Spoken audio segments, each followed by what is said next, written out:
Originally, I was planning to do a video on what the greatest year in film history might be. But after a fair bit of research and binge watching a lot of classics, I realized there was way too many eligible contenders for that title. And no real way of narrowing it down without being appallingly subjective or just downright wrong. So I pondered, why restrict the cinematic love when I could spread it? Instead of picking one lonely year, I'll admire a few. But now I'm thinking, why stop at a few when I could do more? Yes, that's it. I'll talk nonsense about cinema from every year, all the years, every single one of them. I'll do them all. My solemn mission, which I've just chosen to accept, will be to go through every single year of cinema that there ever was and ever will be. Yes, I'll do it as a YouTube series in episodic fashion with the reoccurring segments and bits with the theme song and a topical yet slightly cringy title. I'll even get guest stars and season finales and maybe even a live audience one day just to hear me talk about movies, shows, anime, and whatever else happened that year. But before I get ahead of myself, where do I start? Do I start from the beginning? Which seems logical, but a drag. Or maybe I could start from the present day and work backwards. Nah, stupid idea. There wouldn't be much to talk about, sadly. Oh, I got it. Yeah. 10 years ago seems like the perfect place to start. Now hear me out, for no other discernible reason but that it is my, Hashimoto's, favorite year in cinema. 2014. What a year.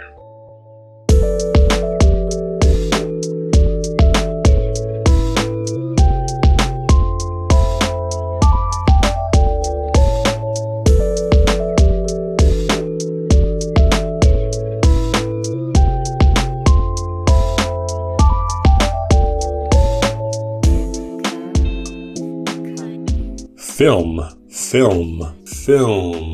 2014 gave us entries from veteran directors, emerging filmmakers, underrated auteurs, and it had all of them wake up one day and just decide to put out some of their absolute best work to date. Now there's a fair few titles here, so I'm just going to rattle them off. As I said, this year was stacked. Well, let's go. Starting with a motherfucker named Chrissy Nolan, who released Interstellar in November of 2014. One of the greatest space movies ever made, accompanied by an unbelievable score by Hans Zimmer at the peak of his powers, and a great cast. I could go on, and I did. I made a video on it. Check it out. Here it is. The entire thing. Blip. How many times do I have to suck this movie's dick, you ask? As many times as it needs, frankly. It's my favorite movie of his, one of my favorite movies of all time. Enough said, moving on. Another one of my favorite directors came out with what many believe to be the culmination of his craft via Wes Anderson with The Grand Budapest Hotel, capturing and amplifying all the charm and whimsy that comes with the quirky yet beautifully signature style of a 4x3 aspected Wes Anderson picture. The Grand Budapest Hotel is a classic light-hearted adventure filled with friendship, love, and a bit of mischief, with the great dialogue, colourful sets, and a particularly boisterous performance from the great Ralph Fiennes. He sits so snugly in Wes's world and words. This barbaric slaughterhouse that was once known as humanity. Indeed, that's what we provide in our own modest, humble, insignificant... fuck it. And as usual, the rest of the cast is stacked with acting heavyweights which do a brilliant job. It always bemused me how Mr. Anderson gets all these big name actors on such minuscule budgets. With this movie being only $25 million? Can you believe that? He's making indie movies with Marvel stars. I don't think you understand. They're making stinkers like Red One, which literally look like poop from a butt, for 10 times that amount. Like how? What does it cost $30 million for The Rock's fucking baby oil? But in a nutshell, that is the reason Wes can keep his budget so low. It's mainly thanks to the actors involved taking substantial pay cuts. But who wouldn't want to work on a Wes Anderson movie? Am I right? Because I want to do movies like Moonrise Kingdom and Wes doesn't pay. It was really fun. $4,200? Yeah, no, literally, I think it was like SAG Weekly. You paid them to be in. Oh, I lost money for sure on every Wes Anderson movie I've ever done. I'd love to recommend this to anyone who hasn't seen it, of course, but I'm curious to wonder if this is a good starting point for those uninitiated to Wes Anderson, or whether one should watch some of his other stuff first to help bolster the delight of what, in my opinion, is his best work. Whatever, it'll be a blast either way. Moving along to what might not be anything particularly grandiose in story, acting, or cast, quite mundane on the contrary, and purposefully so, I might add, we have Richard Linklater's Boyhood. A unique endeavor in Hollywood filmmaking, being one of the first and definitely most popular examples of a single narrative movie using natural aging as a tertiary character. Shot for just 45 days over 12 years, we watch the character of Mason, played by L.R. Coltrane, grow from a kid to a young man. A movie where you witness an authentic and organic representation of a life, with years going by on each cut giving us quite the poignant and nostalgic representation of how our own childhoods and lives pass in the blink of an eye. It's a great watch, and you can really feel the impact that filmmaking process had on the screen, and it's fascinating. All right, gang, Whiplash.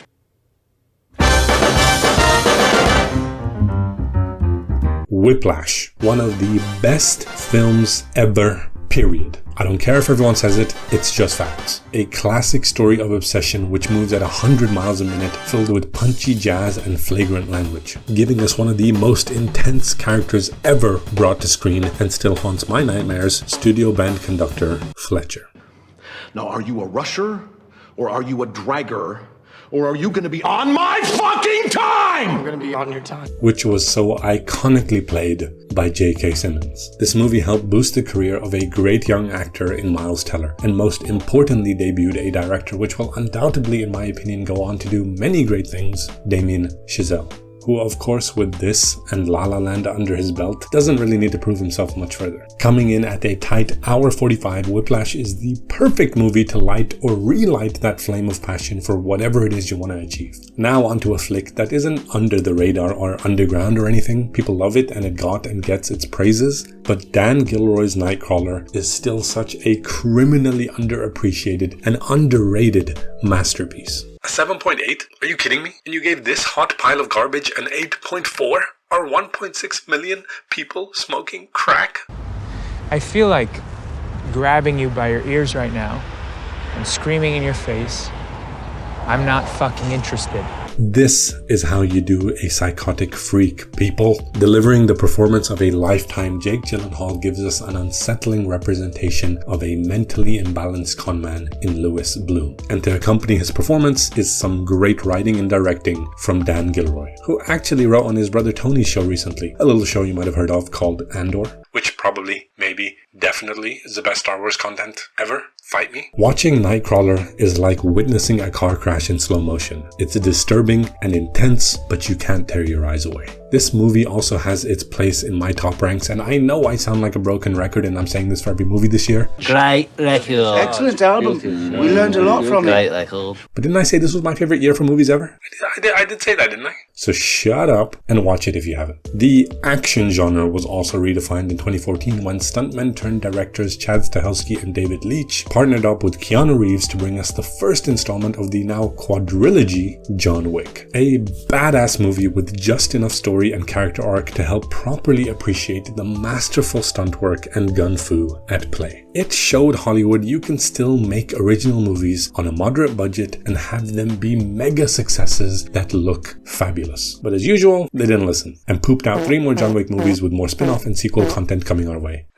Can't complain too much. These movies are pretty good. Speaking about adding substance to a saturated genre, Captain America the Winter Soldier was just peak MCU. It broke the mold of the starting to get boring MCU formula. A serious espionage story with a superhero twist. And the first entry by the Russo brothers in the Marvel canon, who of course famously went on to champion Civil War, Infinity War, and Endgame. So you know they did something right with this one. They're even coming back for Avengers Doomsday and Secret Wars, but after the mid-movies they've made after Endgame, I don't have a good feeling about this, but I digress. Now 2014 also had one of my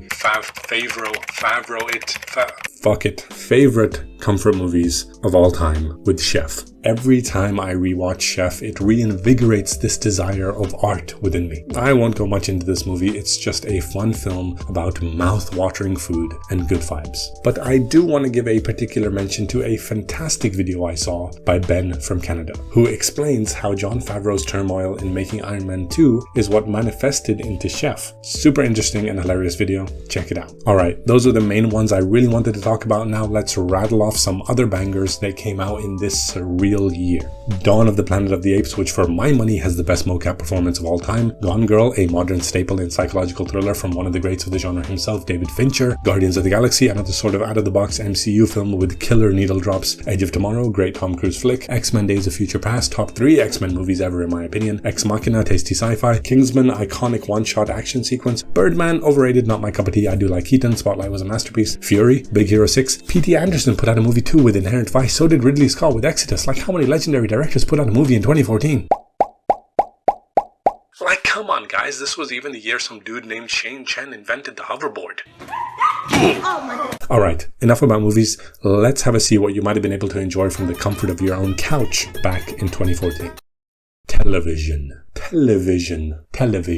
True Detective, and specifically Season 1, aired on February of 2014. And it goes down as arguably one of the greatest seasons in television history. McConaughey at peak hippie, and Harrelson with one of his best wigs to date. An enthralling crime thriller that follows two detectives as they face the darkest sides of humanity and themselves. Such strong performances from our leading men, along with a superb supporting cast. McConaughey had the best year of his damn life in 2014, coming out with this and Interstellar in the same calendar year, and bringing about the peak of what was coined the McConaissance.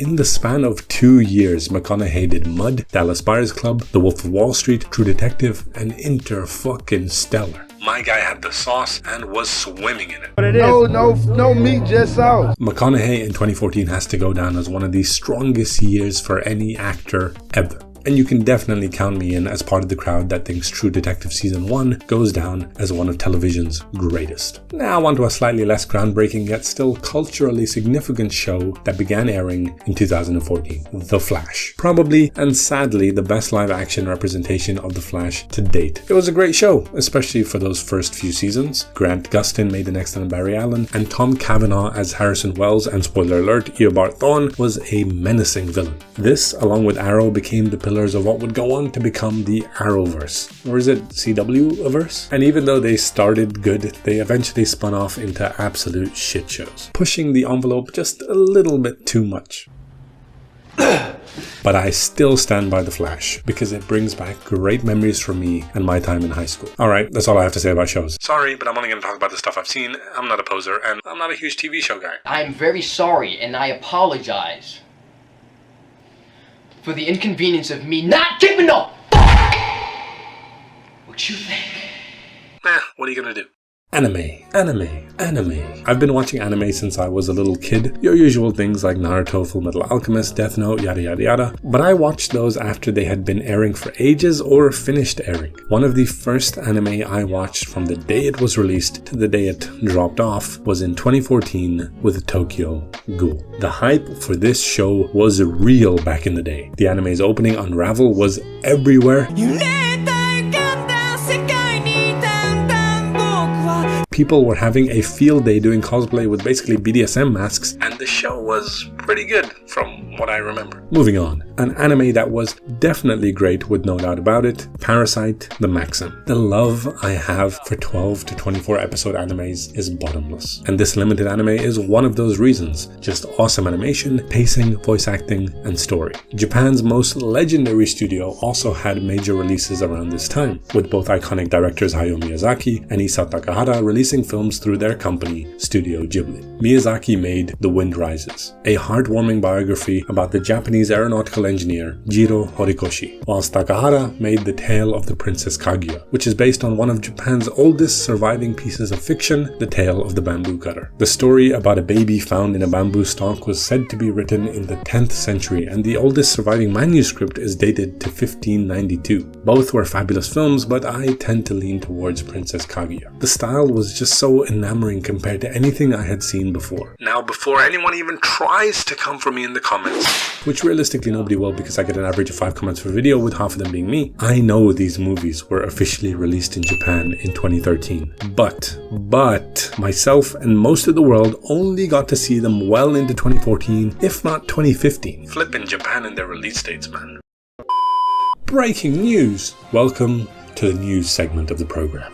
Today's top headline, the infamous Sony hack. Sony Pictures was hit by a massive cyber attack from a group called the Guardians of Peace, which leaked sensitive data including unreleased films and private employee information. The hack was allegedly in retaliation to the Seth Rogen and James Franco buddy comedy, The Interview. Just a jovial film about a cute little assassination plot against North Korea's dictator Kim Jong-un, nothing too serious. The fallout included public scandals, cancelled plans, and a wave of sketchy leaked emails that revealed, for lack of a better word, Hollywood shit-talking and slightly racist intentions, which led to the resignation of notorious Spider-Man producer Amy Pascal and some other dickhead producer Scott Rudin. But in terms of what happened to the interview, Sony initially pulled the movie from every theater in response to what was basically a terrorist threat by the Guardians of Peace, but later released it online and in select theaters a couple of months down the line, saying that this was their way of standing up to those who suppress free speech. Yay, go you, Sony, you stood up for yourself, you money-hungry scumbags. They only decided to pull the movie on its original release because all the theaters didn't want to screen it anymore, not because of some nobility within themselves.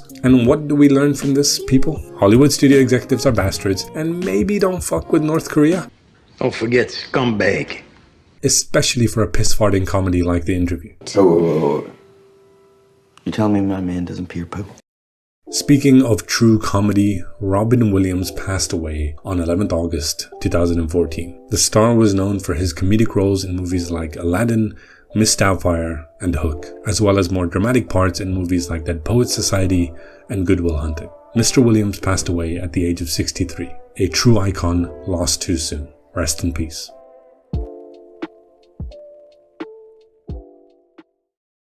Why the Oscars suck. This is the segment where I tell you why the Oscars were wrong, and they're rigged, and they basically hold no credibility anymore, and fuck those snotty Academy bastards. In saying that, back in 2014, they still had a bit of decency left. The 87th Academy Awards, hosted by the one and only Neil Patrick Harris. 24 categories in total. Let's see what these twats decided. Yep, deserved. Most definitely deserved. Yep, and yep. That's acceptable, I guess. Just wish my boy Takahata got an Oscar before he passed away. No! Should have been Dan Gilroy for Nightcrawler. Writing this character alone should have been an immediate win. Hell yes. 100%. 1,000,000%. No doubt about it. Top 10 biggest respect moments. Listen, Eddie did great as Stephen Hawking and he deserved it. But for Matthew McConaughey to not even get nominated for Interstellar is criminal. Interstellar was majorly snubbed in general. It got a lot of technical Oscar nominations. Sure, it even won one lousy Oscar as consolation, I can only imagine. But it was left out of Best Picture and Best Director for Christopher Nolan. Thank God Hans at least got nominated for Best Score, otherwise I would have flipped my shit. Ugh. And I ask you, Mr. Oscar, if that's even your real name. When will Andy Serkis finally get any recognition for his utterly jaw-dropping work in motion capture performance? Dawn of the Planet of the Apes was only seen by the Academy as a technical marvel, but no attention was given to Mr. Serkis as the great ape, Caesar. Shameful! And don't even get me started on the systemic disrespect action movies like John Wick receive by not even getting the decency of a stunt category. I will leave that rant for a whole other video. Get that cone out of my face! Alrighty, let's wrap this up. I figure ratings are in order, especially if I'm making this a series. Let's do binary. Best year ever or worst year ever? Drumroll please. 2014 is undoubtedly the best year ever. Only when you take a step back and have a look do you realize how many fucking movies came out in one calendar year alone. Like billions of dollars used to make movies that people enjoy and love for the rest of their lives. But also Transformers Age of Extinction was the highest grossing movie of that year. The average moviegoer, am I right? Makes you think. We had blockbuster films, indie films, sci-fi films, foreign films, family films, animations, films with astounding CGI, unique filmmaking, a bunch of superhero stuff. 2014 really had something for every film-going demographic. Maximal choice at the theater and at home, especially with streaming services blowing up around that time. I think that pretty much sums up why it is my Hashimoto's favorite year for cinema. Anyways, let me know what your favorite year was and why. If you could be so kind, please make sure to like and subscribe, and as always, appreciate you watching.